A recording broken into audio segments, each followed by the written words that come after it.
এই ফার্মে একটু কথা বলতে চাই। বাংলাদেশ কালচার একাডেমির সভাপতি ইঞ্জিনিয়ার আক্তার মামুন, যিনি এখানকার আজকের চিফ হিসেবে রয়েছেন এই বিয়ের আয়োজনকে ঘিরে, ওনার উদ্যোগে বিশেষ করে ওনার ছেলের বিয়ে এবং আলজেরিয়ার মেয়ে।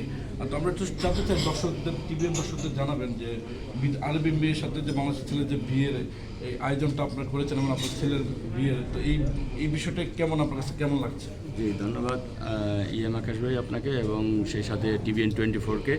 আজকে সত্যি আমার জীবনের খুব আনন্দের দিন যে আমি আমার এর আগে যে আমার মেয়ে বিবাহ দিয়েছি, নেক্সট ছেলে তার আজকে বিবাহ এবং মেয়ে আলজেরিয়ান।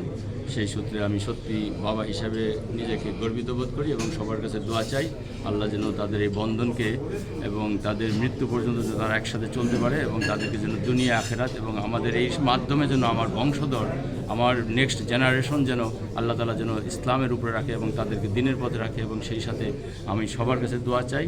এবং আমরা একটু জানতে চাই যে বিয়ের বিষয়টা বলবেন, যেমন বাংলাদেশের ছেলে এবং আলজেরিয়ার মেয়ে, এই সিলেকশনটা কীভাবে করেছেন? মানে এটা কি তাদের পছন্দের মাধ্যমে করেছেন? এই বিষয়টা একটু বলুন। জি, সর্বপ্রথমে আমি বলতে চাই এটা হচ্ছে আল্লাহ তাআলার একটা নিয়ামত। সেই সাথে আল্লাহ তাআলা যার যার জুটি হিসাবে দুনিয়াতে প্রেরণ করে এবং সেই সাথে আমি এটাকে মেনে নিয়েছি যে আমি মনে করি যে আমাদের বাংলাদেশি বংশবোধ এবং সেই সাথে আলজেরিয়ান মেয়ে, তাদের হয়তো আল্লাহ তাআলা বন্ধন রেখেছেন, সেই জন্য তারা মেয়ের পক্ষ থেকেও আমরা অতি সম্মতি পেয়েছি এবং আমরা খুব আনন্দিত হয়েছি। তারা তার ভাই, তার মা সবাই এখানে ছুটে আসছেন এবং তাদের ফ্যামিলির বংশধর অনেকে এখানে আসছেন যে আলজেরিয়ান, এবং এই অনুষ্ঠানে আজকে তারা যোগদান করেছেন এবং সেই সাথে এই অনুষ্ঠানকে তারা অনেক আনন্দিত মুখর করে তুলেছেন। এবং সেই সাথে আরও আমি এই কথাটা বলে শেষ করতে চাই, আমাদের যে এই যে আমরা আজকে এত পরিশ্রম করে বিগত দিনে আমরা যে পরিশ্রম করেছি, আমাদের সন্তান এরা যে আজকে প্রতিষ্ঠিত হচ্ছে, এটাই আমি আশাবাদী এবং কাম্য এবং সবার কাছে দোয়া চাই।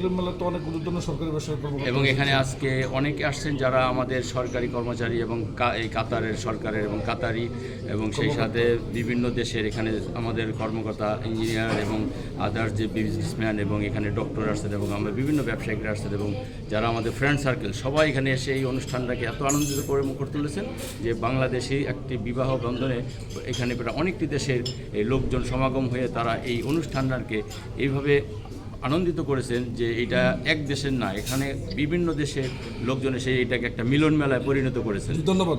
আমরা একটু কথা বলছিলাম যে একটা মোহাম্মদের সাথে আমরা কথা বলতে চাই, ফয়সালের সাথে, যিনি কাতার তরুণ উদীয়মানের ব্যবসায়ী। এই যে আলজেরিয়ান মেয়ে এবং বাংলাদেশের ছেলে, এই যে বিয়ের একটা বিষয় কাতার কমিটিতে আলোচনা এসেছে, দর্শকরা শুনতে চায় যে এটা একটা ভিন্ন ধর্মীয় একটা বিয়ের অনুষ্ঠান। আমার সৌভাগ্য হয়েছে, ভিন্ন ধরনের আমার সৌভাগ্য হয়েছে এই প্রোগ্রাম অ্যাটেন্ড করার। বিগত দিনে বিয়ে দেখেছিল এরকম যে আরবি ছেলে বাংলাদেশের ছেলে আরবি মেয়ে এমন দেখি না, এই জন্য বললাম যে আমি সৌভাগ্যবান যে এমন একটা প্রোগ্রামে আমি আসতে পারছি।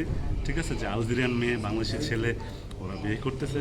ঠিক আছে, আমি এটাতে আয়সা সৌভাগ্যবান মনে করছি নিজেরে এবং আমি চাই এমন আরও প্রোগ্রাম হোক, এমন বাংলাদেশি হোক, অন্য দেশি হোক, মুসলিম ওদের বিয়ে হোক, আমি চাই।